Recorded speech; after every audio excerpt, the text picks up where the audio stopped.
वसीम अकरम के मोहल्ले आपको लेके जाते हैं। वसीम अकरम के मोहल्ले में हम आपको क्या खिलाएंगे? पकोड़े, नान पकौड़े वसीम अकरम के मोहल्ले से आगे हमारे लाहौर साथ। के साथ।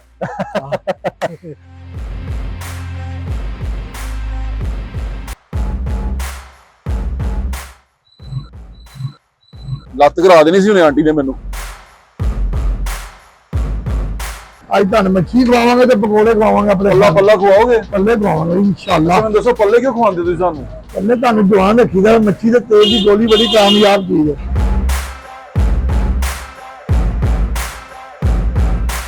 ਪਕੌੜੇ ਹੀ ਆਏ ਨੇ, ਹਾਲੇ ਪੱਲੇ ਪੁੱਲੇ ਤੇ ਨਹੀਂ ਆਏ ਸਾਡੇ ਕੋਲ।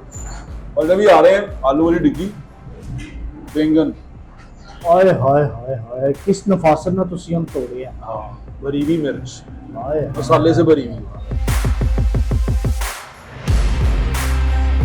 तो हम खाना शुरू करें और आप खैर से इसको सब्सक्राइब करें।